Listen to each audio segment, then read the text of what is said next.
Students, आज हम nationalism in India chapter number 2 के 1.2 टॉपिक के बारे में बात करेंगे। इससे पहले हमने गांधी जी के 3 सत्याग्रहों के बारे में पढ़ा है और आज हम रॉलेट सत्याग्रह के बारे में पढ़ेंगे। गांधी जी के तीनों सत्याग्रह काफ़ी हद तक सफल रहे थे, जनता में भी उनकी छवि काफ़ी अच्छी बन चुकी थी अब तक। और 1919 में आकर गांधी जी ने अपनी अपार सफलता के चलते एक नेशन वाइड सत्याग्रह लॉन्च करने का डिसीजन लिया, जो कि किसके अगेंस्ट था? रॉलेट एक्ट के अगेंस्ट था। This act had been hurriedly passed through the Imperial Legislative Council despite the united opposition of the Indian members. British Parliament passed this act and Indian members disagree with them, but they hurriedly passed this act to stop the political activities against the British government. And this act was passed, इसके chairman थे sir John Sydney Rowlatt इसके अध्यक्ष थे।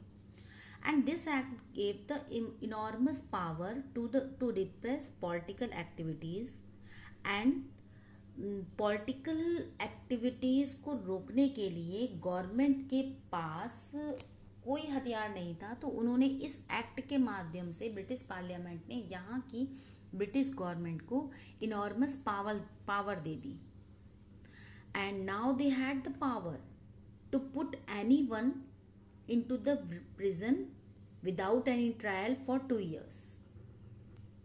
तो ये Gandhi ji non violent ये injustice के खिलाफ जो है सत्याग्रह छेड़ते थे, सत्याग्रह चलाते थे।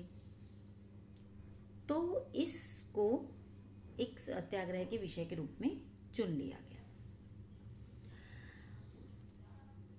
इसको रॉलेट एक्ट को भारतीयों ने ब्लैक लॉ नाम दिया है और इस रॉलेट एक्ट के खिलाफ महात्मा गांधी ने 6 अप्रैल से इसके खिलाफ जो हड़तालें थी, स्ट्राइक्स थी, वो करना स्टार्ट कर दिया। अब देखिए रॉलेट सत्याग्रह किस तरीके से फैला, तो इसका विरोध भारतीयों ने किस प्रकार किया। Rallies were organised in various cities, workers went on strike on railway workshop and shops closed down। इस तरीके से लोग धीरे धीरे उस रॉलेट एक्ट के खिलाफ अपना गुस्सा निकालने लगे। रेलवे और टेलीग्राफ जो सेवाएं थी वो भी खत्म कर दी गई और ब्रिटिश एडमिनिस्ट्रेशन भी नेशनलिस्ट को रिप्रेस करने का हर संभव प्रयास करता रहा। उन्होंने जो लोकल लीडर्स थे, जिनकी समाज पर अच्छी पकड़ थी, उनको एक एक करके इम्प्रिजन करना स्टार्ट कर दिया, क्योंकि उनके पास पावर थी रॉलेट एक्ट के चलते।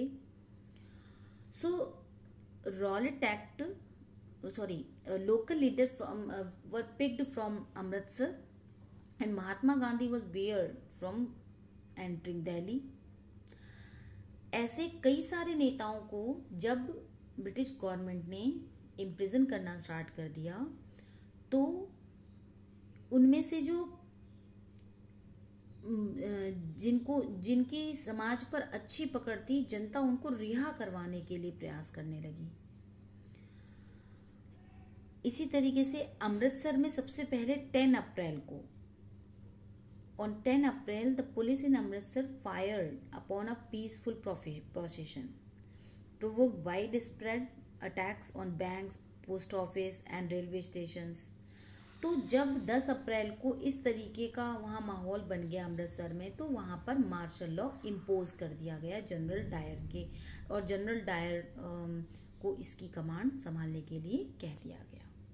अब देखिए इन्हीं सब के चलते एक बहुत बड़ी जो घटना हुई भारत के इतिहास की फेमस घटना है, उसके बारे में बताया जा रहा है।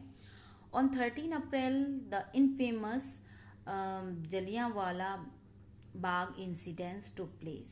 क्या था जलियांवाला बाग हत्याकांड?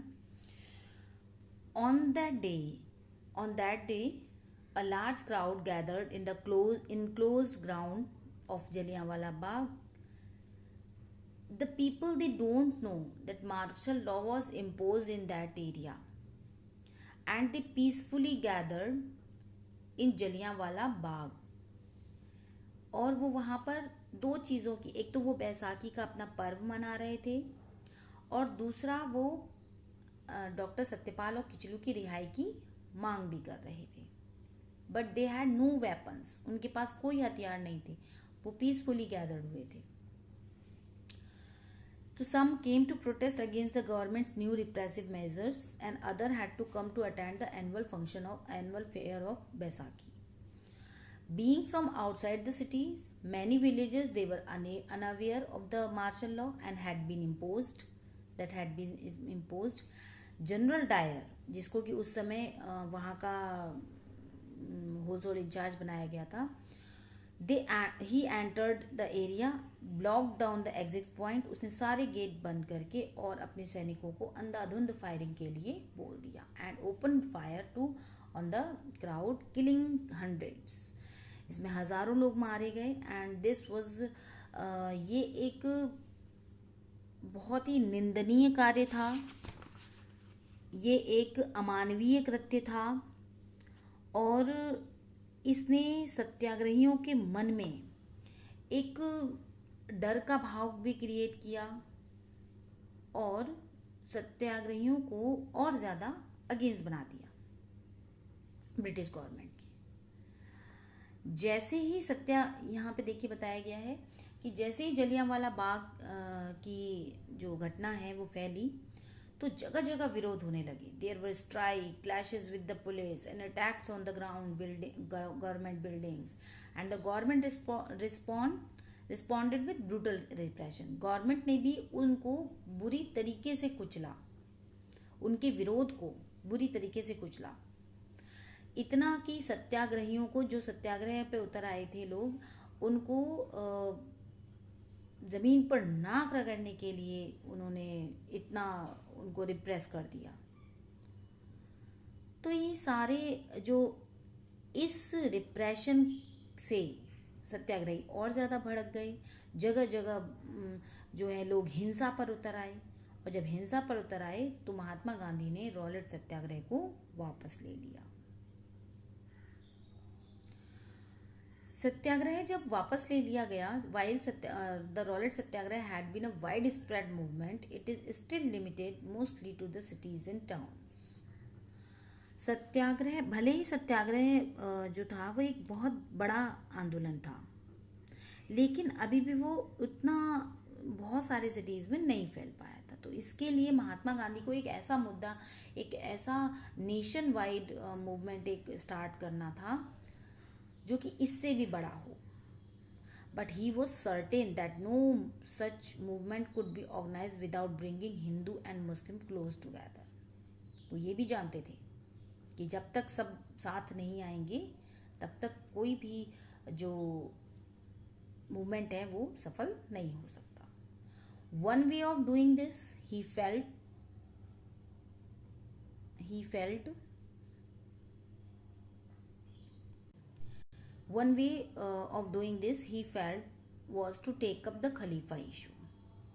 अब इस समय में जाकर 1920 में एक और बड़ी घटना हुई इन्हीं सब के कारणों के चलते. वो हुआ खिलाफत इशू. फर्स्ट वर्ल्ड वॉर में टर्की की हार हो चुकी थी. The first world war had ended with the defeat of Ottoman Turkey, and there was the rumours that a harsh treaty was going to be imposed on the Ottoman empire. Ottoman empire के खलीफा जो कि धार्मिक गुरु होता है मुस्लिमों का, तो फर्स्ट वर्ल्ड वॉर से पहले इंग्लैंड ने ये प्रॉमिस किया था कि अगर टर्की युद्ध में हार भी जाता है तो वो खलीफा के मान सम्मान को कोई क्षति नहीं पहुंचाएंगे. लेकिन जैसे ही टर्की हारा तो उन्होंने टर्की के भी टुकड़े कर दिए, आपस में बांट लिए उसके एरियाज को, और उस पर हार्श ट्रिटी भी थोप दी। तो एक तरीके से उसका डिमोशन कर दिया खलीफा का। ये बात टर्की के मुसलमानों को खास नहीं आई, तो उन्होंने वहाँ पर खिलाफत आंदोलन चला दिया। उसी खिलाफत आंदोलन का जो असर है वो भारत में भी देखने को मिला। तो भारत में भी लोग जो हैं वो अपने स्पिरिचुअल हेड खलीफा के पोस्ट को लेकर, उसके मान सम्मान को लेकर बहुत ही सजग थे। तो to defend the Khalifa's temporal powers, a Khilafat committee was formed in Bombay in March 1919। ये खिलाफत कमेटी को फॉर्म किया गया बॉम्बे में मार्च 1919 को। और इसको यहाँ जो भारत में जो खिलाफत आंदोलन चला उसको लीड करने वाले लीडर थे Mohammad Ali and Shaukat Ali. So young generation of Muslim leaders like the brothers Muhammad Ali and Shaukat Ali began discussing with Mahatma Gandhi about the possibility of a united mass action on the issue। Mahatma Gandhi को Rowlatt act के खिलाफ एक बड़ा आंदोलन खड़ा करना था, और ऐसे में खिलाफत आंदोलन को उसमें मर्ज करके अगर जब मर्ज करने की बात आई तो महात्मा गांधी को इससे अच्छा इशू आगे नहीं मिल सकता था। इसलिए वो चाहते थे यूनाइट करना हिंदू और मुस्लिमों को ब्रिटिश सरकार के खिलाफ। Gandhi ji saw this an opportunity to bring Muslim under an umbrella of a unified national movement at the Calcutta session of the Congress, जो इन सितंबर 1920 में कैलकटा में जो कांग्रेस का अधिवेशन हुआ था। he convinced his leader of the need to start a non-cooperation movement in support of Khalifa as well as for Swaraj. तो वहाँ पर इन्होंने मांग की कि एक ऐसा खिलाफत आंदोलन सपोर्ट ऑफ खिलाफत आंदोलन को मिलाकर एक ऐसा वाइड स्प्रेड जो है एक मूवमेंट चलाया जाना चाहिए जो कि ब्रिटिश सरकार के खिलाफ हो।